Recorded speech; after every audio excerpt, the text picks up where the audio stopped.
Hi hello friends, ಎಲ್ಲರಿಗೂ ನಮಸ್ಕಾರ. ಹೇಗಿದ್ದೀರಾ? ಚೆನ್ನಾಗಿದ್ದೀರಾ ಅನ್ಕೊತೀವಿ. ನಾವು ತುಂಬ ಚೆನ್ನಾಗಿದ್ದೀವಿ. ಏನಪ್ಪ ಅಂದರೆ ಸಿಂಪಲ್ ರೆಸಿಪಿ ಅಂತಲೇ ಹೇಳ್ಬೋದು. ಒಂದು 2-3 ಡೇಸಿಂದ ಲಾಗ್ ಮಾಡೋಕ್ಕೂ ಆಗಿರಲಿಲ್ಲ. ಸ್ವಲ್ಪ ಹೆಲ್ತ್ ಅಪ್ಸೆಟ್ ಆಗಿತ್ತು ಅಂತ ಹೇಳ್ತೀನಿ. ಈ ಮಂತಲ್ಲಿ ಫುಲ್ಲೂ ನನಗೆ ಬಿಸಿಲಿನ ತಾಪಕ್ಕೆ ಹೆಲ್ತ್ ಅಪ್ಸೆಟ್ ಆಗ್ತಾನೆ ಇತ್ತಂತಲೇ ಹೇಳ್ಬೋದು. ಈಗ ಒಂದು ಸ್ವಲ್ಪ ಪರವಾಗಿಲ್ಲ, ಹುಷಾರಾಗಿದ್ದೀನಿ ಅಂತಲೇ ಹೇಳ್ಬೋದು. ನೋಡ್ಬೋದು, ಸಿಂಪಲ್ ರೆಸಿಪಿ ಅಂತಲೇ ಹೇಳ್ಬೋದು.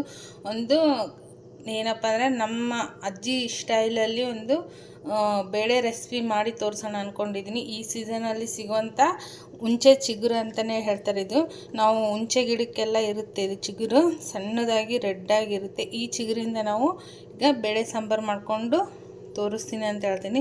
ಸಿಂಪಲ್ಲಾಗಿ ಮಾಡ್ಕೋಬೋದು, ಅಷ್ಟೇ ಟೇಸ್ಟ್ ಸಖತ್ತಾಗಿರುತ್ತೆ. ಹುಳಿ ಖಾರವಾಗಿರುತ್ತೆ ಅಂತಲೇ ಹೇಳ್ಬೋದು. ನೋಡ್ಬೋದು, 1 ಕಪ್ ಆಗೋಷ್ಟು ಹುಂಚೆ ಚಿಗುರು ತೊಗೊಂಡಿದ್ದೀನಿ. ನಾನು ಇದನ್ನು ನೀಟಾಗಿ ಸೋಸ್ಕೊಂಡ್ಬಿಟ್ಟು 2 ಟೈಮ್ ವಾಶ್ ಮಾಡಿ ತೊಗೊಂಡಿದ್ದೀನಿ. ಅದೇ ರೀತಿ ಇಷ್ಟು ಚಿಗುರು ತೊಗೊಂಡಿದ್ದೀನಲ್ಲ, ಲೇಟ್ ಮಾಡೋದೇ ರೆಸಿಪಿ ಸ್ಟಾರ್ಟ್ ಮಾಡೋಣ. ನೋಡ್ಬೋದು, ಈ ಥರ ಒಂದು ಕುಕ್ಕರ್ ತೊಗೊಂಡಿದ್ದೀನಿ. ಆ ಕುಕ್ಕರಿಗೆ ಬಂದುಬಿಟ್ಟು 1 ಕಪ್ಪಷ್ಟು ತೊಗರಿಬೇಳೆ ಹಾಕ್ಕೊತಾ ಇದ್ದೀನಿ ನಾನು. ಈಗ ಈ ತೊಗರಿಬೇಳೆನ ವಾಶ್ ಮಾಡ್ಕೊಂಬರೋಣ.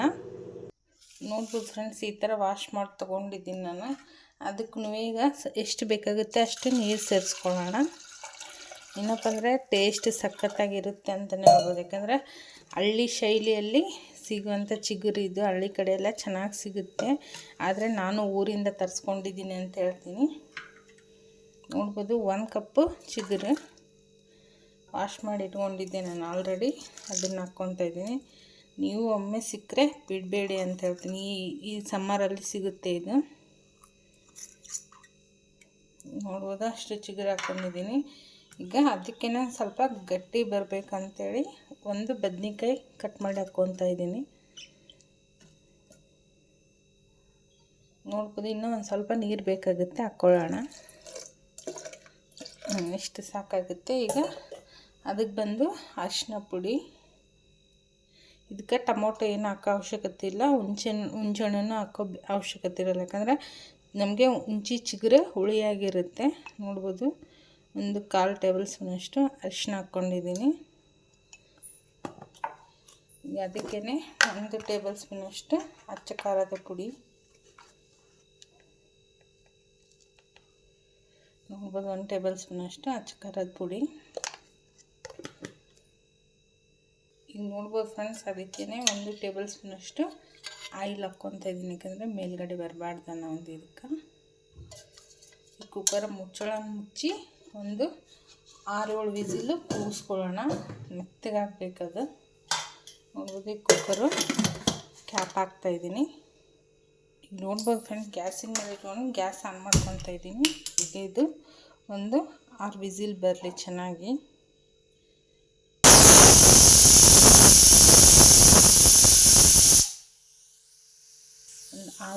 6 ವಿಸಿಲ್ ಆಗಲಿ. ಇದು 2 ವಿಸಿಲ್ ಆಗಿದೆ, ಇನ್ನೊಂದು 4 ವಿಸಿಲ್ ಆಗಲಿ.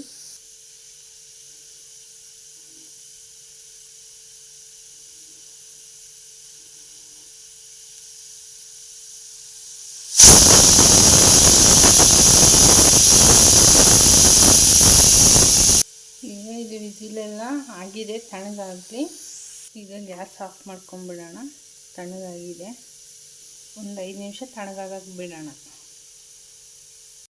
ನೋಡ್ಬೋದು ಫ್ರೆಂಡ್ಸ್, 5 ನಿಮಿಷ ಆಗಿದೆಲ್ಲ. ಈಗ ತಣ್ಣಗಾಗಿದೆ, ನೋಡೋಣ. ಕುಕ್ಕರಲ್ಲಿ ತೆಗಿತಾ ಇದ್ದೀನಿ. ನೋಡ್ಬೋದು, ತಣ್ಣಗಾಗಿದೆ. ಈಗ ಮಸ್ಕೊಂಬಿಡೋಣ. ಈಗ ನೋಡ್ಬೋದು ಫ್ರೆಂಡ್ಸ್, ಇದರಲ್ಲಿರೋಂಥ ನೀರು ಸಪ್ರೇಟ್ ಮಾಡ್ಕೊಳ್ಳೋಣ. ಹಂಗೆ ಮಸ್ಕೊಳ್ಳೋಕ್ಕೆ ಈಸಿ ಆಗುತ್ತೆ.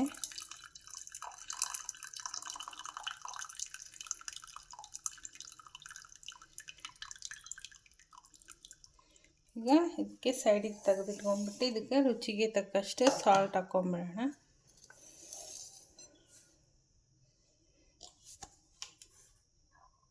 ನೋಡ್ಬೋದು, ರುಚಿಗೆ ತಕ್ಕಷ್ಟು ಉಪ್ಪು.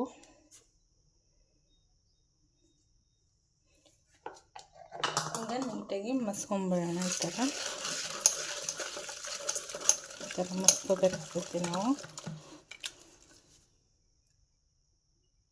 ನೋಡ್ಬೋದು ಫ್ರೆಂಡ್ಸ್, ಈ ಥರ ನೀಟಾಗಿ ಮಸ್ಕೊಳ್ಬೇಕು ನಾವು. ನೋಡ್ಬೋದು, ಇಷ್ಟು ಸಾಫ್ಟಾಗಿ ಮಸ್ಕೊಂಡಿದ್ವಿ. ಈಗ ಏನು ಸೈಡಿಗೆ ನಾವು ನೀರು ಎತ್ತಿಟ್ಕೊಂಡಿದ್ದಲ್ಲ, ಇದನ್ನು ಇದಕ್ಕೆ ಸೇರಿಸ್ಕೊಂಬಿಡೋಣ. ಸೇರಿಸ್ಕೊಂಡು ಇದನ್ನು ನೀಟಾಗಿ ಒಂದ್ಸರಿ ಈ ಥರ ಕೈ ಆಡಿಸ್ಕೊಂಡು ಮಸ್ಕೋಬೇಕು. ಈಗ ಒಗ್ಗರಣೆ ರೆಡಿ ಮಾಡ್ಕೊಳ್ಳೋಣ. ಇಷ್ಟೇ ಮಸ್ಕೊಂಡಿದ್ದಾಯಿತು. ಈಗ ನೋಡ್ಬೋದು ಫ್ರೆಂಡ್ಸ್, ಒಂದು ಸಣ್ಣದ ಬಾಣಲಿ ತೊಗೊಂಡಿದ್ದು ಒಗ್ಗರಣೆಗೆ ರೆಡಿ ಮಾಡ್ಕೊಳ್ಳೋಣ. ಈಗ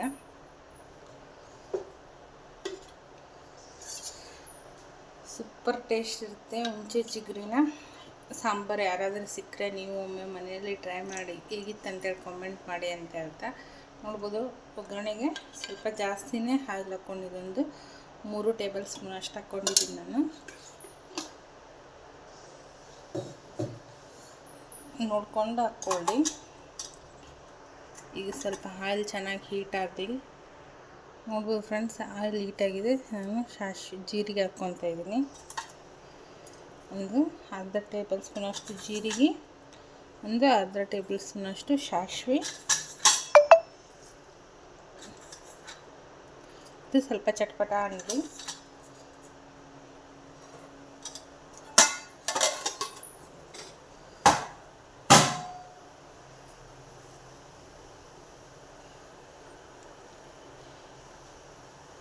ಈಗ ಅದೇ ಚಟ್ಪಟ ಅಂತ ಇದೆಯಲ್ಲ, ಆ ಟೈಮಲ್ಲಿ ಒಂದು 4 ಎಸಳು ಬೆಳ್ಳುಳ್ಳಿ ಜಜ್ಜಿ ಹಾಕ್ಕೊಂಡಿದ್ದೀನಿ ನಾನು.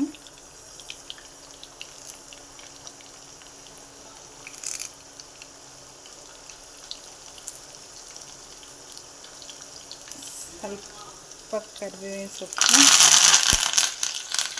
ನೋಡ್ಬೋದು ಫ್ರೆಂಡ್ಸ್, ಈಗ ಚಟ್ಪಟ ಅಂತಿದೆಯಲ್ಲ, ಒಂದು ಒಣಮೆಣಸಿನ್ಕಾಯಿ ಹಾಕ್ಕೊತಿದ್ದೀನಿ ಈ ಥರ. ಈಗ ನೋಡ್ಬೋದು ಫ್ರೆಂಡ್ಸ್, ಒಗ್ಗರಣೆ ರೆಡಿಯಾಗಿದೆ. ನೋಡ್ಬೋದು ಫ್ರೆಂಡ್ಸ್, ಅದಕ್ಕೇ ಒಗ್ಗರಣೆ ಹಾಕ್ತಾಯಿದ್ದೀನಿ ನಾನು. ಗಮ್ ಅಂತೇಳಿ ಸ್ಮೆಲ್ನು ಬರ್ತಾಯಿದೆ. ನೋಡ್ಬೋದು, ಸಿಂಪಲ್ಲಾಗಿ ಮಾಡ್ಕೊಬೋದು. ನೀವು ಒಮ್ಮೆ ಮನೆಯಲ್ಲಿ ಟ್ರೈ ಮಾಡಿ ಅಂತ ಹೇಳ್ತಾ, ಅದೇ ರೀತಿ ಕಾಮೆಂಟಲ್ಲಿ ಕಾಮೆಂಟ್ ಮಾಡಿ ತಿಳಿಸಿ ಹೇಗಿತ್ತು ಅಂತೇಳಿ. ವಾವ್, ಸೂಪರ್ ಟೇಸ್ಟ್ ಇರುತ್ತೆ. ಎಲ್ಲರಿಗೂ ಧನ್ಯವಾದಗಳು. ಟೇಕ್ ಕೇರ್, ಬಾಯ್ ಅಂತ ಹೇಳ್ತಾ ನೆಕ್ಸ್ಟ್ ಲಾಗಲ್ಲಿ ಮತ್ತೆ ಸಿಗೋಣ ಅಂತ ಹೇಳ್ತಾ ಇಲ್ಲೇ ಲಾಗ್ ಎಂಡ್ ಮಾಡ್ತಾಯಿದ್ದೀನಿ.